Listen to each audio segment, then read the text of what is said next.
Bonjour à tous, bienvenue sur la chaîne L'équipe pour la 4e manche du championnat de France de rallycross. Nous sommes sur le circuit de Lavaret dans la Sarthe et à mes côtés, l'encyclopédie du rallycross, Julien Debin. Julien, bonjour. Bonjour Patrice, bonjour à tous. Alors au programme de la division 4, de la division 3, de la Twingo, du Super 1600 et la catégorie Rennes, le Supercar, et on s'attend forcément à un super spectacle, bien évidemment. Un petit mot sur ce calendrier. Vous avez sûrement, et on l'espère, assisté aux premières manches Essé, Falairas, Châteauroux, Sarthe, Lavaret. Puis derrière, on ira à Carlabo, Pont-du-Rouen, Mayenne, l'Essé. Et puis, cette saison 2017 se terminera à Dreux. Alors on va parler un petit peu de cette épreuve. Lavaret avec un circuit de 1125 mètres, le tour joker qui fait 148 mètres. Et puis la largeur de la piste, 15 mètres. Mais avant de rentrer dans le vif du sujet, on va découvrir cette piste à bord de la voiture de Guy Moreton. Bonjour à toutes et à tous, bienvenue au nouveau circuit de Lavaret pour un tour avec la Sirocco WRX. C'est parti, voilà, grande ligne droite à Lavaret, on part, on monte les rapports, on arrive dans le nouveau gauche, le pif et après le paf, donc qui sont très glissants. On rattaque pour rejoindre l'ancien circuit, un gauche qui commande la ligne droite du poteau électrique. Là on va très vite, on en met toutes les vitesses, on retombe, nouveau virage à droite avec pas beaucoup de grip. Là on retombe sur la parabolique à l'entrée du tour joker. Il faut vraiment enrouler et on redescend pour aller chercher la ligne droite d'arrivée. Toujours avec des freinages qui sont vraiment glissants. Le gauche, voilà. Et là, vous allez voir la ligne d'arrivée et on est sur la ligne droite.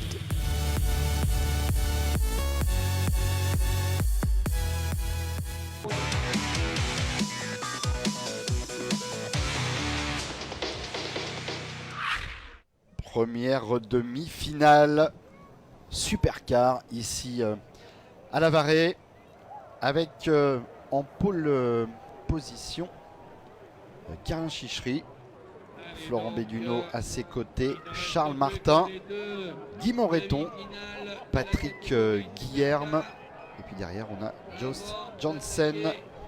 Et le pilote belge qui est venu pour la première fois dans ce championnat de France cette saison avec sa Ford Focus. Jean Join et Martial Barbette. C'est parti.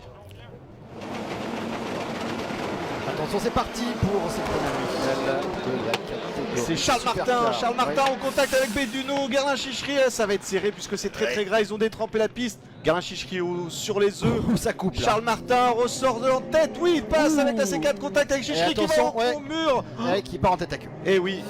Et qui s'est avec Guilherme également. Beaucoup de voitures arrêtées. Guy Moreton, le pilote qui nous a fait découvrir cette piste et qui lui est bloqué également. Ça sent le drapeau rouge. Oui, parce que là il y a quand même 5 voitures quasiment arrêtées. Alors, on revoit ici un contact d'attaque entre Charles Martin et Guerlain Chichery sur la Clio, mais derrière personne ne peut l'éviter. C'est Patrick Guilherme coincé avec Joss Janssen sur la Focus qui vient toucher la voiture. Non, pas d'arrêt. Charles Martin en tête devant Béduno en deuxième position.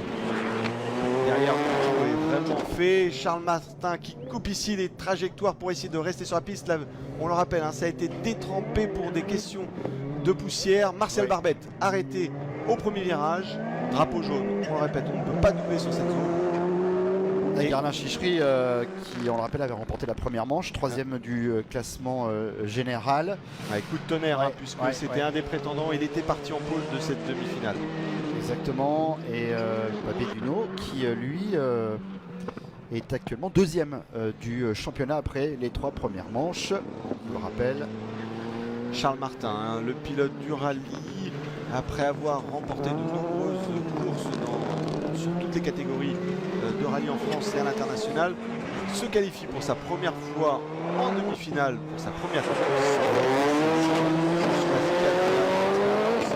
Et aujourd'hui, il est en tête de cette demi-finale. Et pendant ce temps-là, Béduno, lui, a déjà fait son tour joker. Janssen 3e, Guilherme 4e, Moreton 5e.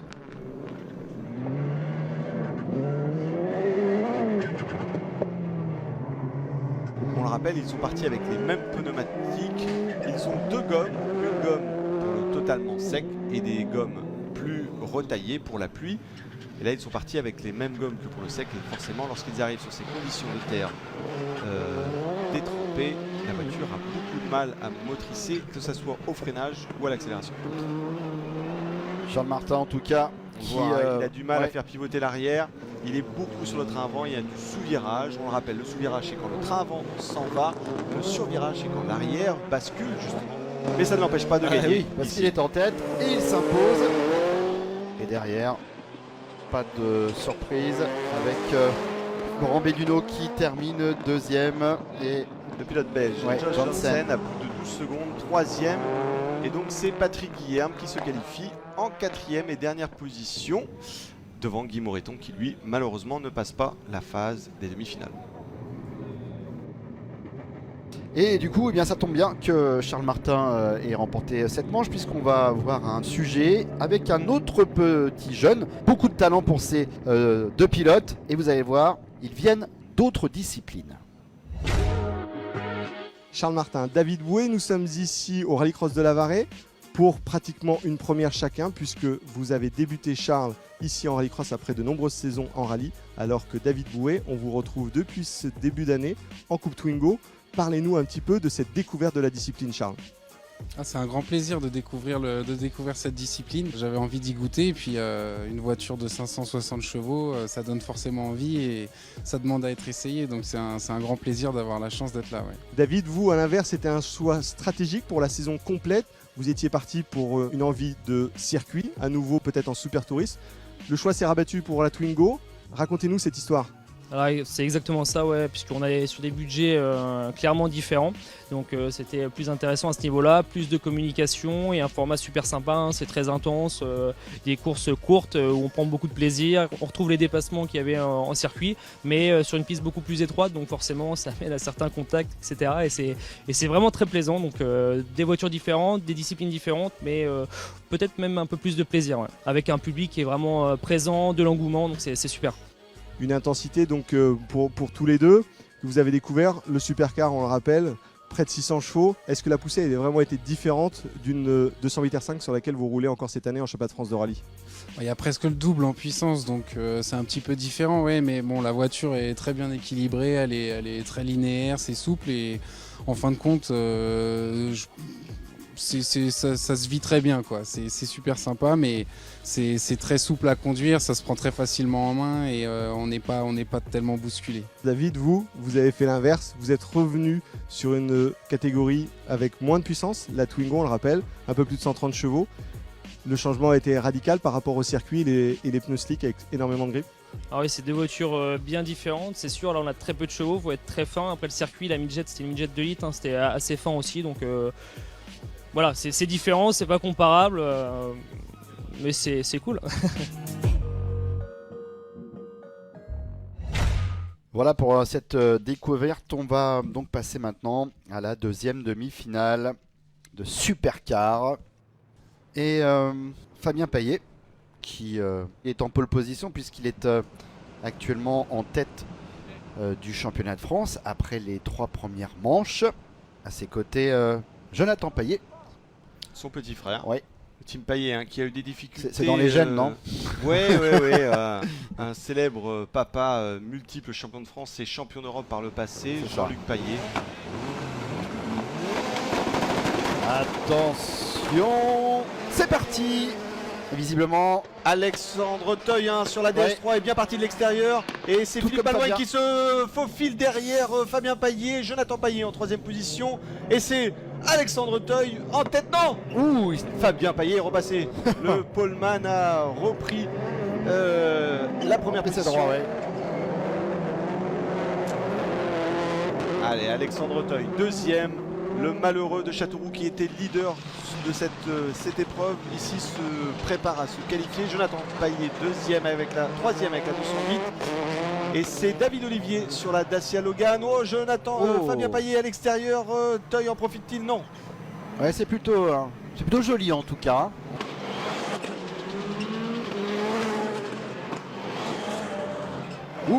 C'était viril. Petite sortie de tour joker. Ouais, David Olivier qui sortait du joker a cherché à se faufiler entre Audran et Malouigne pendant que Emmanuel Anne lui part en tête à queue justement dans le même virage, ce dernier gauche de l'arrivée. Fabien Paillet toujours en tête devant Alexandre Auteuil, Jonathan Paillet, les trois pilotes n'ont toujours pas pris le tour joker. David Olivier ressorti 4e, vient de le prendre. Audran 5e. Et on va voir un peu les écarts hein, forcément, puisque pour l'instant l'écart du leader n'est pas suffisant pour peut-être prendre tout de suite ce tour joker. C'est Jonathan Paillet justement qui lui est dans le tour joker. Le pilote de la 208 qui était jusqu'à présent 3e ressort facilement devant David Olivier en 4e position. David Olivier sur la Logan.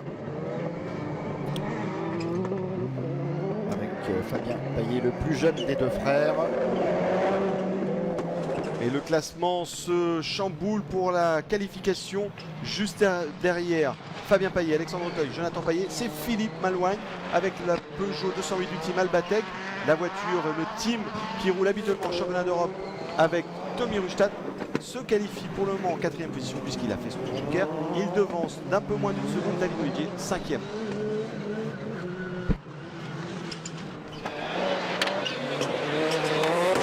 Alexandre Auteuil qui en profite pour justement prendre ce tour particulier, ce tour joker, toujours le tour le plus long, environ 4 secondes ici sur ce circuit de Lavaret.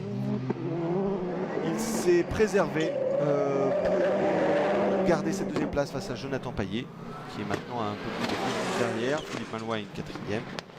Pendant ce temps-là, Jonathan Paillet qui hier était vraiment dans le rouge puisque la voiture avait pris feu en 2e manche qualificative. Il venait de passer la ligne d'arrivée, une fuite d'huile sur un capteur venait de sauter. Pendant il prend le tour joker, la voiture avait pris feu, les mécanos ont travaillé toute la soirée, une partie de la nuit pour voir Fabien Paillet faire le meilleur temps en manche qualificative ce matin. Ouais. Et là, Fabien qui sort du tour joker et derrière qui s'impose sans aucun problème devant Alexandre Auteuil et Jonathan Paillet. 4e, Philippe Malouigne, Confirmation, 4e qualifié. Fabien Paillet qui donc confirme un peu hein, son statut effectivement de leader du championnat. Voilà. Et qui profite en plus des malheurs de Gerlin Chichery dans l'autre demi-finale. Allez, le classement, le voici. Fabien Paillet sur la 208 qui s'impose dans cette demi-finale devant Alexandre Auteuil, Jonathan Paillet, Philippe Malouigne. Derrière, on retrouve David Olivier, Rodolphe Audran, Yannick Couillet et Emmanuel Anne.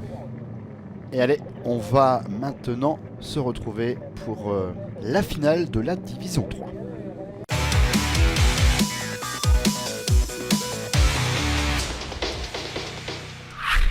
La Division 3, la finale avec en pole position Christophe Saunois sur la Toyota, David Vincent à côté, Grégory Le Guernevet, deuxième ligne Mathieu Trévian, Benoît Morel, Xavier Briffaut, Steven Lefrançois et Laurent Jacquinet. La Division 3 en 2 mots, Julien, nous sommes sur des 4 roues motrices. Oui, des châssis tubulaires, on le voit ici d'ailleurs, l'arceau fait office de cage et de structure pour cette voiture. David Vincent ici hein, avec cette superbe Clio 4, nouvelle voiture arrivée en fin de saison l'année dernière et qui fait partie maintenant des prétendants pour battre le leader Christophe Saunois. Et la belle surprise, c'est Grégory Le Guernevet qui progresse petit à petit, qui ce week-end n'a pas cessé de truster les premiers rôles et se qualifie pour l'une de ses premières fois en première ligne ici à Lavaret. Allez, ça va partir dans quelques instants. Drapeau vert, on le rappelle, la procédure, drapeau vert, 5 secondes, et c'est parti, feu vert. C'est David Vincent hein, qui a fait un très bon start, mais Christophe Saunois arrive au contact ici, le poleman vient chercher, emmener, ça sort un petit peu dans tous les sens. Mathieu Trévian repasse en 3e position, venant de la 2e ligne, suivi de Morel sur la Fiesta. Xavier Briffaut met la pression derrière pour essayer de repasser Le Guernevet avec le vainqueur de Châteauroux justement sur sa mini, ressort 5e. Et c'est donc pour le moment David Vincent qui a pris le meilleur départ et qui est en tête dans ce premier tour. Effectivement, la mini jaune, hein, c'est le vainqueur de Châteauroux. Oui, le pilote Voilà, du team Limner. Oui. Devant, c'est justement David Vincent, le pilote du team Guilherme. Devant, Christophe Saunois sur cette Toyota Corolla. Pendant ce temps-là, Le Garnève et Steven Lefrançois avec la Clio prennent le tour joker. On le disait un peu plus tôt, les leaders, lorsqu'ils sont justement dans les premiers rôles, cherchent plutôt à prendre le tour joker en fin de course en termes de stratégie. Pendant ce temps-là, c'est Benoît Morel qui attaque sur Mathieu Trévillon. Ils arrivent dans le virage gauche, le double gauche ici sur l'asphalte. Et est-ce qu'il recoupe? Oui, c'est très intelligent ce qu'il fait. Ah, Mathieu Trévillon reprend la trajectoire. Super. Et devant, on voit Christophe Saunois, donc Oui, on le disait. en Donc deuxième position, pardon. le tour joker qui est pris souvent par les leaders sur la fin de la course. Mais lorsqu'on a loupé son départ ou suite à un contact, on a tendance à le prendre au début. Et après, c'est la stratégie grâce au spotter placé en dehors de la piste avec un casque qui vient lui contrôler, donner des informations en temps qui sépare les pilotes. Là, on prend David Vincent, leader pour le moment, n'a que 9 dixièmes d'avance sur Christophe Saunois, 2 secondes 5 sur Mathieu Trévillon. Ils savent que stratégiquement, ils ne peuvent pas faire le tour joker. On peut le rappeler, Julien, on perd 3-4 secondes. Oui, en moyenne, alors ça dépend des circuits. Oui. Ici à la Varée, c'est le cas. Il y a des circuits où on perd un petit peu moins, environ 2 secondes. Donc à chaque fois, ça chamboule tout. Ça permet à des pilotes qui ont loupé un départ de peut-être remonter dans le classement général et d'éviter des contacts souvent irrespectueux et de pouvoir continuer à remonter. Ce sera peut-être le cas justement de Le Garnève, Le Garnève, pardon, qui était parti en première ligne avec sa 208 du team Sarrazin. Aujourd'hui placé en 6e position à l'issue de ce deuxième tour. Et David Vincent, qui pour le moment avait fait son meilleur résultat à Faleras, 4e. Et qui est 7e du championnat, donc une belle opération, même si Christophe Saunois, forcément, qui est pour le moment 2e, on va marquer aussi des gros points, c'est important. Les écarts qui se sont agrandis, mais c'est normal. Mathieu Trévillon a pris son tour joker, Xavier Briffaut également. Un peu plus loin, c'était Laurent Jacquinet qui l'a pris. Et pendant ce temps-là, David Vincent, lui, justement, prépare sa lutte face à Mathieu Trévillon et décide de prendre le tour joker. On sort derrière Christophe Saunois, qui n'a pas encore pris son tour joker. Toujours pas, et qui part d'ailleurs à l'extérieur. Il fait une faute. Énorme faute du leader, pas habitué à ça, on le sait, c'est habituellement un métronome, très peu d'erreurs du pilote Toyota. Et là c'est sûr que non seulement là il est en danger pour la première place, pour son tour joker, mais il est aussi sous la menace du 3e. Du 3e, voire du 4e, ça voudrait dire que peut-être Christophe Saunois perdrait pour l'une des premières fois un podium. Et il rentre dans le joker suivi de Benoît Morel. Et c'est Mathieu Trévillon qui va être en combat avec lui. Mathieu Trévillon passe justement le pilote breton de la Sirocco, la Volkswagen Sirocco. Superbe stratégie pour Mathieu Trévillon, qui a subi des problèmes moteurs à Châteauroux. Il avait fait un joint de culasse. Ils ont refait la voiture pour être présent ici. Il a cherché à la préserver tout le long du meeting. Ils ont travaillé dur. Il veut surtout préparer la course chez lui. Crevaison de David Vincent. Il vient de perdre une roue. Et c'est Mathieu Trévillon qui passe en tête après avoir fait son tour joker. C'est le feu ici en division 3. C'est clair. Et du coup, Christophe Saunois récupère la 2e place également, mais il est encore au contact. Oh, ça part du train avant. Là, ça doit ruminer dans les têtes. Les leaders ont tous pris le tour joker. Maintenant, ils cherchent simplement à essayer de ramener la voiture. Ils ont vu ce qui vient de se passer pour David Vincent. C'est l'incompréhension totale. Il était seul en tête. Et d'un seul coup, il a perdu une roue. Certainement un contact appuyé sur un vibreur ou un rail de sécurité. Ça va être compliqué à Christophe Saunois. On le rappelle, on le voit, Christophe Saunois en dérive. C'est 450 chevaux, 4 roues motrices, à essayer de garder dans ses positions délicates. Changement, le rallycross et changement de terre, d'asphalte, à David Vincent meurtri qui sort de sa voiture devant le commissaire. Attention, Mathieu Trévillon dans le dernier tour, toujours en tête. Allez, il faut rester concentré sur les derniers mètres. C'est pas le moment de faire une faute. Malgré la pression de Christophe Saunois, et ce sera bon. Victoire devant Christophe Saunois. Quelle belle prestation de Mathieu Trévillon devant, on le rappelle, le leader championnat Christophe Saunois, Benoît Morel, le pilote de la Fiesta, 3e, et Xavier Briffaut, 4e. Oui, Mathieu Trévillon qui s'était imposé lors de la première épreuve. Et donc une deuxième victoire cette saison pour lui. Il est 5e du championnat. Allez, le classement, on le retrouve avec Mathieu Trévian sur la Volkswagen Sirocco qui donc s'impose. Vous voyez les écarts, ils sont vraiment faibles. Christophe devant Christophe Saunois, Benoît Morel, Xavier Briffaut, Le Guénerve, Le François, Vincent et Jacquinet.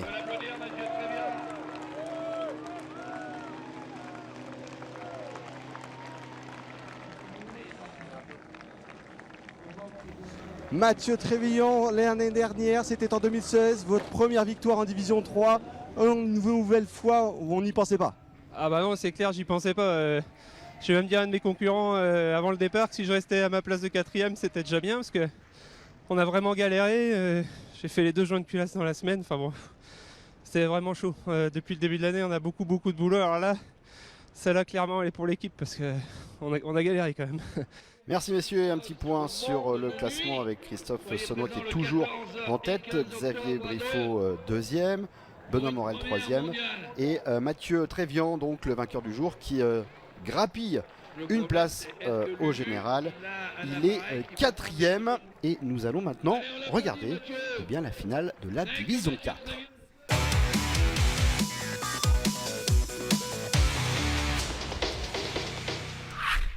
La finale de la Division 4 ici à Lavaret avec Stéphane Hameau en pole position, Xavier Goubil, Florian Zavatin à ses côtés. Deuxième ligne Jean-Michel Guérin, Anthony Paillardon.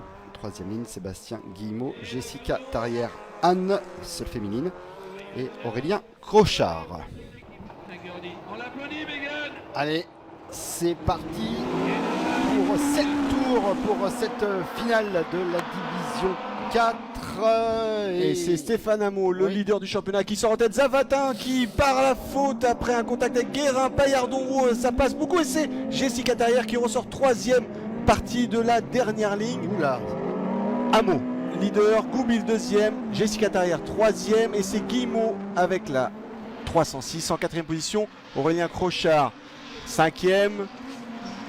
Bon, ça glisse beaucoup après l'arrosage, hein, souvent excédent sur une partie de la piste cet après-midi. Guillemot qui s'en sort difficilement ici, oui, en 4e position devant Crochard. Stéphane Hameau, leader devant Goubil.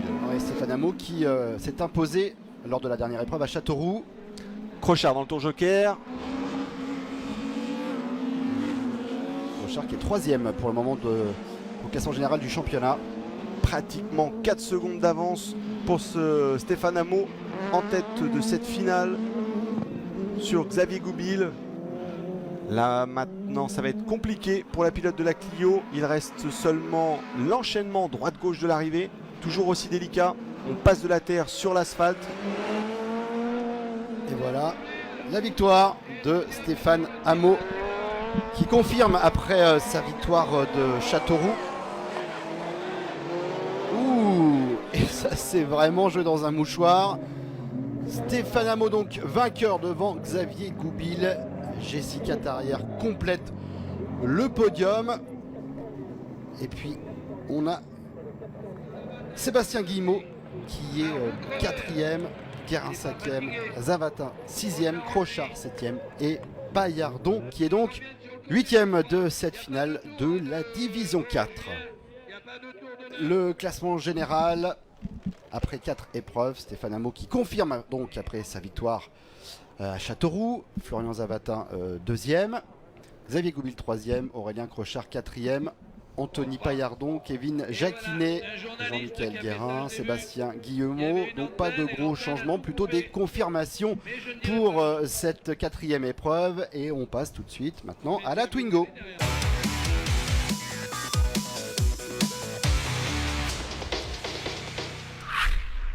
Place maintenant à la finale de la Twingo avec Olivier Spompinato en pole position, David Bouet qui est à ses côtés, Valentin Comte, Alan Mottet, Guillaume Restellini, Martial Mallet, Alexandre Restellini et Sébastien Freis. Allez, dans quelques secondes. C'est parti pour cette finale Twingo. Oh, très bon départ de Restellini de la deuxième ligne qui avait pourtant pris un avertissement tout à l'heure pour un faux départ. David Boué en contact ici avec Olivier Spampinato. Au contact Alan Mottet qui sort lui derrière. Spampinato, Boué, Mallet troisième, suivi de Valentin Comte. Mottet en 5e position après ce premier contact. Olivier Spampinato, le poleman on rappelle, qui est également en tête du championnat et qui reste sur une victoire lors de la dernière épreuve à Châteauroux. Oui, Alan Mottet qui a carrément arraché les piquets de liaison radio.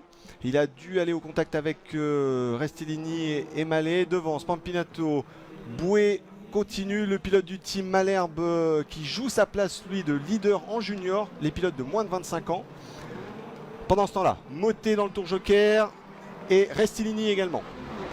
Et au moins, voilà, c'est fait, ils étaient plutôt à l'arrière, donc c'est plutôt une tactique logique. Et là, on rentre dans le dernier tour.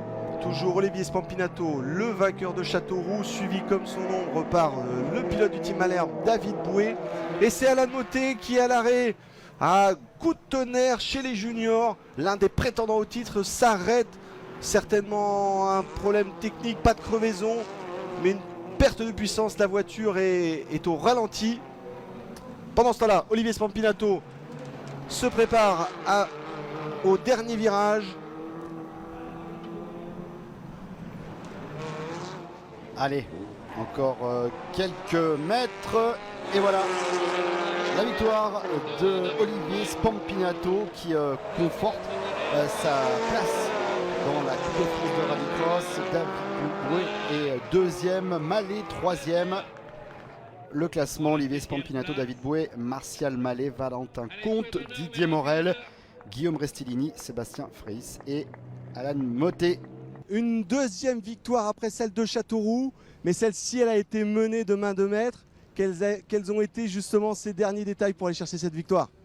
Je pense que le plaisir qu'a procuré la piste a joué beaucoup. Prendre du plaisir et aller vite en plus. Donc aujourd'hui, il n'y a rien qui pouvait vraiment me déstabiliser. Un petit point sur ce classement général avec Olivier Spampinato qui est en tête devant David Boué. Martial Mallet 3e, Didier Morel, Valentin Comte 5e, Alan Mottet 6e, Emmanuel Danvaux 7e et Nicolas Flon est 8e.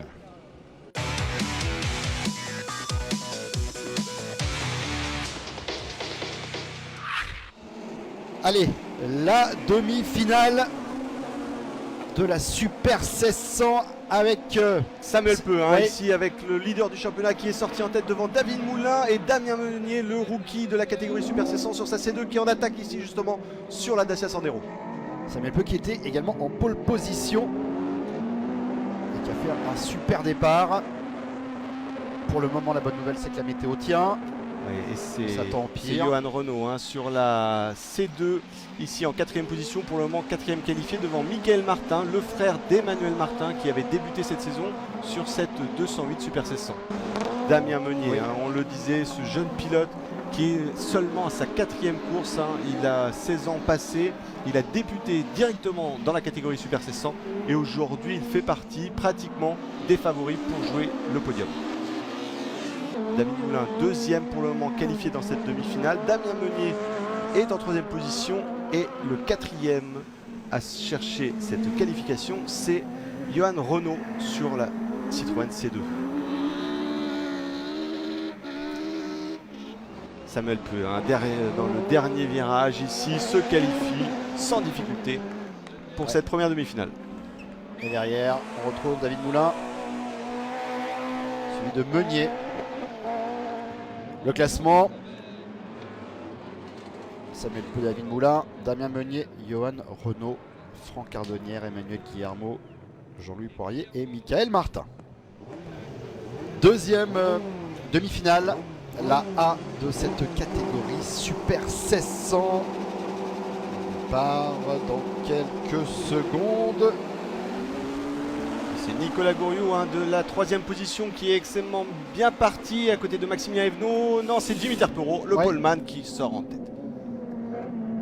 Jimmy Terpero, hein, le pilote du championnat d'Europe Super 1600 qui est venu faire une petite pige ici sur son circuit, le circuit où il a déjà remporté dans la catégorie Super 1600, c'était l'an dernier avec cette même Citroën C2.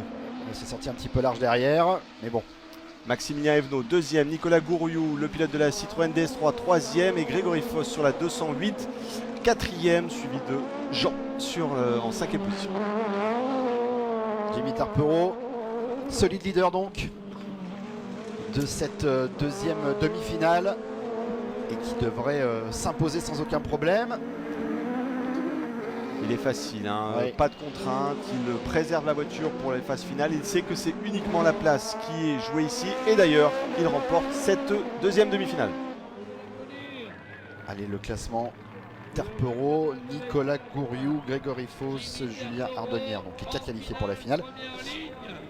Anthony, Jean, Bernard, René, Yves Lecomte et Maximilien Evenot, pourtant parti à côté du poleman qui lui termine dernier. Et donc plutôt une bonne nouvelle que Julien Ardonnière se soit qualifié pour la finale, puisque Julien, vous l'avez rencontré, il a clairement franchi cette saison une étape. Julien Ardonnière, vous êtes le vainqueur de la Coupe Twingo Junior, c'était en 2016. Aujourd'hui, vous êtes un pilote de la catégorie Super 1600. Vous venez d'ailleurs de faire votre premier podium à Châteauroux. Racontez-nous cette aventure. Oui, c'est vrai que c'est assez extraordinaire ce qui m'arrive dans ma vie en ce moment. En 2016, j'étais champion de France en junior en Twingo Cup. Donc grâce à ça, le Rallycross France, l'organisation qui est là fort avec la Team Olymeka et Yako, nous permet de rouler en Super 1600 avec une Twingo, encadrée entièrement par la Team Olymeka avec une voiture qui est gérée tous les week-ends de course en championnat de France. Donc c'est vrai que c'est assez extraordinaire. On a une voiture qui est vraiment au top, une équipe qui est au top. Et voilà, grâce à l'AFOR au Rallycross France, ça nous permet de nous illustrer avec les meilleurs pilotes du championnat de France en Super 1600. Et on sait beaucoup que le championnat de France en Super 1600 est un niveau assez relevé quand même. Vous étiez un pilote amateur l'année passée, vous aviez votre propre structure, j'imagine que vous travailliez même peut-être sur la voiture. Aujourd'hui, vous avez un statut de pilote semi-professionnel, ça a dû changer complètement votre approche. Ouais, c'est assez difficile d'ailleurs au début. C'est vrai que l'année dernière, c'est moi qui préparais ma voiture avec les gars du garage de la structure familiale tout simplement. Et c'est vrai que cette année, j'ai limite plus le droit de toucher la voiture. Au début, c'est difficile et puis on s'y habitue vachement vite et puis c'est très très agréable. Et puis on est dans une team qui donne énormément confiance et c'est un bonheur tous les jours. Vous êtes aussi un pilote local, vous êtes du Mans, on est aujourd'hui à La Varée. Vous avez certainement aussi des attentes particulières après votre premier podium le week-end dernier ? Oui, c'est vrai qu'on a fait un super week-end à Châteauroux, on arrive à aller décrocher la 3e place de la finale alors qu'on sortait 6e du premier virage.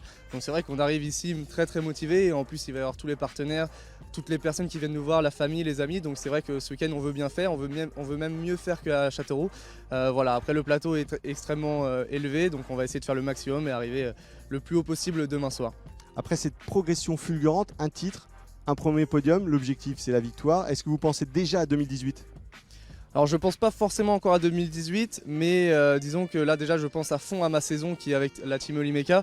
J'essaie vraiment de me concentrer, oui j'espère une victoire au moins dans l'année, c'est vraiment un objectif entre guillemets, mais on va déjà essayer de donner le meilleur de soi-même tous les week-ends et puis essayer de donner les bons résultats parce que l'équipe le mérite vraiment.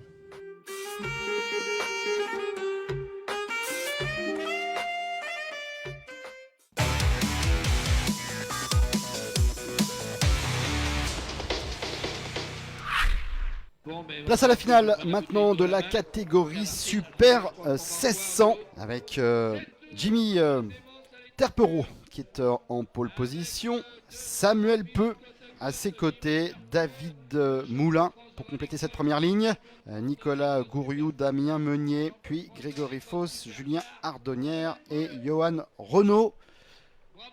On s'attend à un départ qui devrait être plutôt intéressant avec Samuel Peu et Jimmy Terpero. Là aussi hein, les grands favoris, il n'y a pas forcément de surprise et il serait étonnant de ne pas les voir tout donner pour sortir en tête après le premier virage.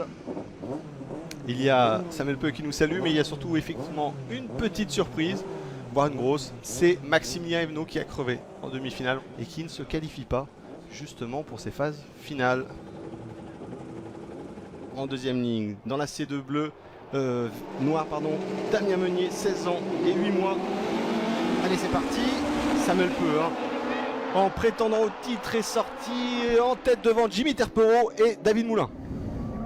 C'est parti pour 7 tours. Damien Meunier 4e, Nicolas Gouriou avec la DS3 5e.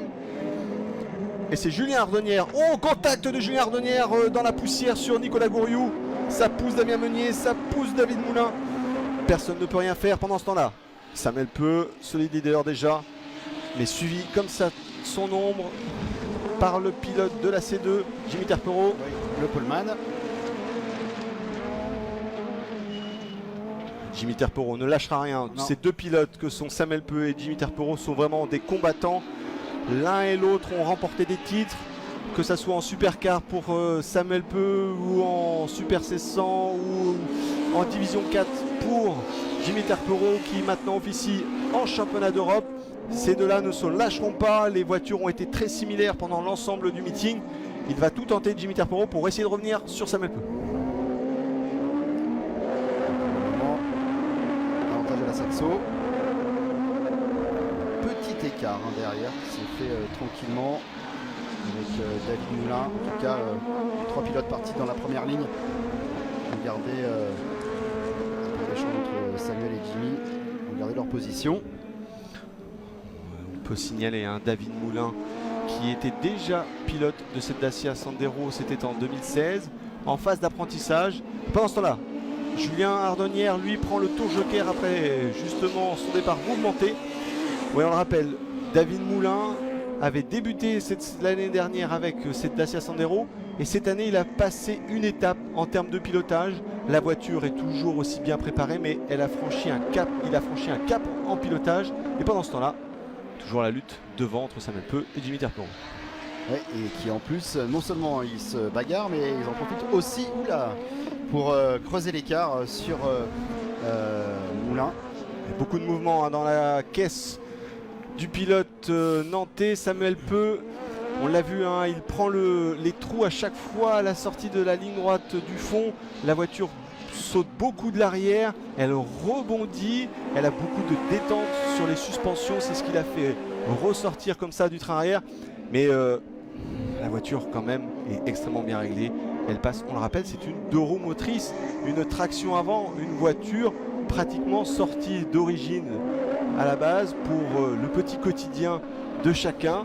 Et là aujourd'hui on a une bête de course de près de 220-225 chevaux avec un châssis démoniaque parce qu'on passe de la terre à l'asphalte avec ces mêmes pneumatiques, des pneus lisses, moulés, ces pneus Avon. Oh, il fait tout de suite le contact de Terpero Ouais. qui touche le pare-choc de Samuel Peu. Est-ce que ça va le déstabiliser face au prochain tour joker justement de ce même pilote Jimmy Terpero? Pendant ce temps-là, David Moulin est passé 2e, mais David Moulin, on le rappelle, n'a toujours pas fait le tour joker. Non, mais du coup, Samuel Peu a perdu un tout petit peu de temps, forcément. Et oui, il était très serré, on le va le voit. revoir, Il a freiné énormément au dernier moment, Samuel Peu. Et Jimmy Terpero ne pensait pas le voir rentrer dans ce tour joker, c'était trop tard. Il était déjà dans son pare-choc. Il ne faudrait pas que ça occasionne de problèmes sur le train avant de la C2. On l'a vu, le pare-choc est légèrement modifié. Et là, il va prendre le tour joker, c'est obligé pour lui. Il le fait, voilà. Il y va. Alors, maintenant, c'est Samuel Peu qui doit tout donner sur ses derniers instants. Non, il s'est sorti, là Samuel là. Peu à l'extérieur, à la suite de ce... Oui, il en aura trop fait. C'est Jimmy Terpero qui reprend la première place du classement de cette finale. Mais rien n'est joué, il reste 2 tours. Les erreurs se succèdent, même chez les leaders. En tout cas, l'écart est toujours... pourtant c'est inversé, mais toujours aussi proche. 88 centièmes de seconde entre les deux premiers, Jimmy Terpero et Samuel Peu. David Moulin est maintenant à un peu plus de 3 secondes. Nicolas Gouriou est 4e, mais il n'a pas pris le tour joker. C'est Damien Meunier, 5e actuellement, qui lui l'a déjà pris, qui pourrait récupérer une belle place à l'issue de ces derniers tours. Derrière, Johan Renault est 7e et 8e, Grégory Foss, qui a malheureusement dû abandonner après le premier tour. Allez, on rentre dans le dernier tour avec Jimmy Terpero qui est en tête devant Samuel Peu. Samuel Peu, leader du championnat pour le moment. Des temps autour qui sont très proches des qualifications puisque Jimmy Terporo est en 46-1. Il est en train de battre les records. Derrière, Samuel Peu donne tout. Ouais. Ah, ça va être compliqué de trouver la faille, quasiment impossible, sauf une erreur là dans le dernier virage, mais ce serait étonnant de la part du pilote. Oui, ça tient.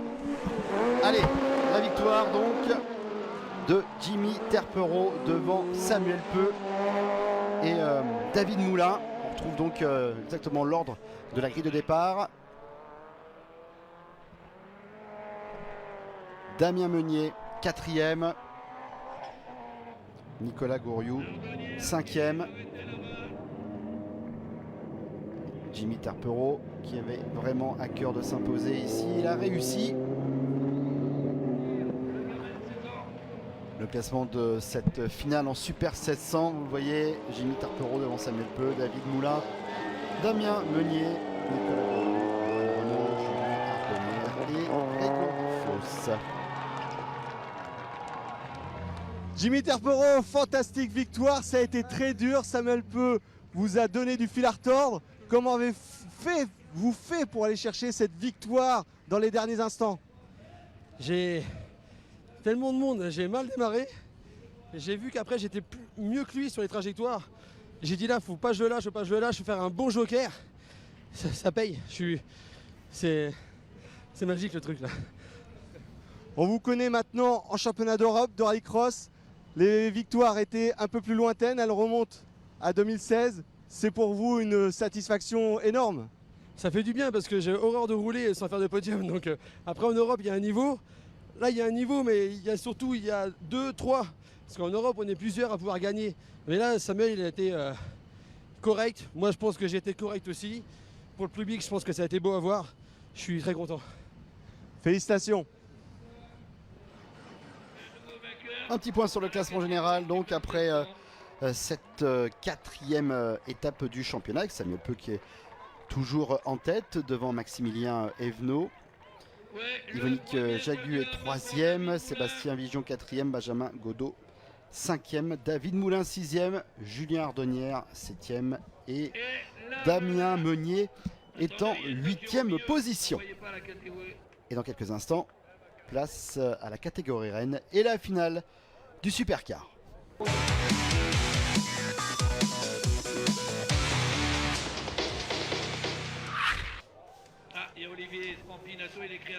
Et là voici cette finale du Supercar avec pas de grosse surprise. Fabien Paillet qui a signé la pole position devant Charles Martin, Florent Béduneau pour la première ligne.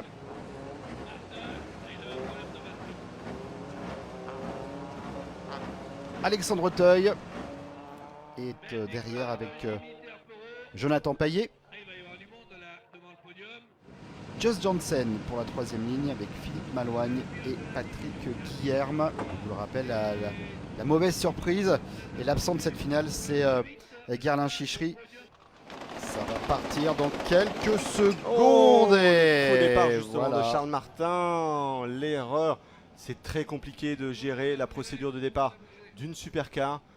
Et on le rappelle, un petit point sur le règlement, hein, lorsqu'il y a un faux départ, le pilote qui a fait le faux départ va devoir donc faire 2 tours joker, dont le premier dans le premier tour, mais a priori... Fabien Paillet, le poleman qui est très bien parti. Attention sur Alexandre derrière. Teuil. Ouais. Oh, le pilote de la DS3, encore malheureux une nouvelle fois. Et pendant ce temps, le contact derrière, ça se pousse dans tous les sens. Béduneau pousse Charles Martin. Charles Martin vient au contact de Fabien Paillet. Mais malheureusement, c'est le pilote de la 208 Artipol qui a emmené un petit peu tout le monde sur ce départ. Fabien Paillet s'en sort in extremis. Les stigmates de la voiture sont sur le pare-choc arrière droit. Charles Martin a tout perdu. Il ressort dernier. On le voit ici. Ouais. Regardez bien, devant, Fabien Paillet sort en tête, Charles Martin 2e, mais derrière, Florent Béduneau viendra envoyer Charles Martin en tête à queue. Alexandre Auteuil, malgré le contact avec Josh Janssen, continue son effort. On le voit, hein, la voiture a pris beaucoup sur l'arrière. Il continue, on ne sait jamais. On le voit d'ailleurs, la voiture du pilote Salin, Jonathan Paillet, au contact de Florent Béduno, a lui aussi des stigmates sur sa face avant. Et à surveiller aussi par rapport à la Ford. Bah non, voilà, hein, ça y est, On la c'est fait. surveille maintenant sur le bas-côté, Ouais, au milieu de la prairie. On l'a vu rapidement, hein, la voiture qui semblait vraiment pencher anormalement d'un côté, le côté droit. Ouais, le pilote belge, hein, qui officie habituellement en championnat d'Europe ces dernières années.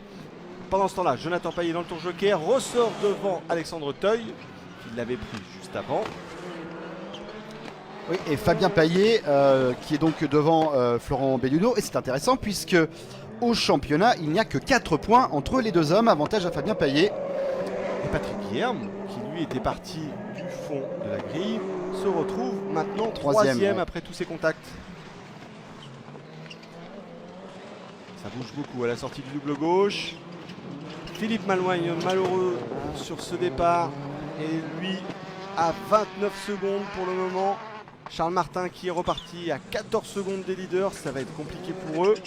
Béduno dans le tour joker, en lutte face à Jonathan Paillet, ça va être très serré. Et il ressort devant. Ouh, oui, bien fait. Allez, Fabien Paillet qui est toujours en tête. Pas de problème, hein, ce n'est que de la carrosserie, les trains sont en ligne. Fabien Paillet peut continuer son effort. Hier, hein, qui avait vraiment été passé à 2 doigts du drame. La voiture qui avait commencé à prendre feu, éteint rapidement par les commissaires en bord de piste. On peut les saluer puisqu'ils ont peut-être sauvé la voiture de Fabien Paillet. Le staff technique du team Paillet Intermarché a repris les efforts eux aussi. Et justement, leur pilote prend le tour joker devant Patrick Guilherme. Il ressort solidement leader. Fabien Paillet, toujours premier à l'issue de ce 4e tour. Avec 3 secondes de 33 d'avance sur Patrick Guilherme. Guilherme qui n'a toujours pas pris justement ce tour indépendant, ce tour joker. Ouais. Et Jonathan Paillet qui lui tente le passage ici sur... ça ne passait pas, il n'avait pas inscrit l'ensemble de la voiture, il a bien fait de relâcher. Ça peut susciter des pénalités. Florent Béduno, oui, qui est 3e. Florent Béduno 3e. Jonathan Paillet 4e. Alexandre Auteuil 5e. Charles Martin qui remonte et on voit Philippe Malouagne, malheureux justement, qui laisse passer l'ensemble de ses concurrents en 7e position. Manque de chance, hein, pour le pilote Sam Shield avec sa 208 qui régulièrement joue les premiers rôles, mais en finale ça se passe mal. Fabien Paillet qui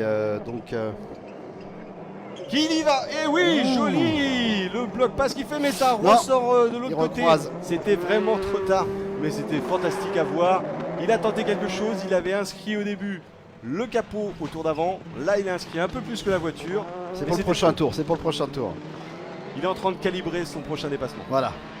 Mais il faudrait, hein, parce qu'il ne reste plus beaucoup de tours non plus.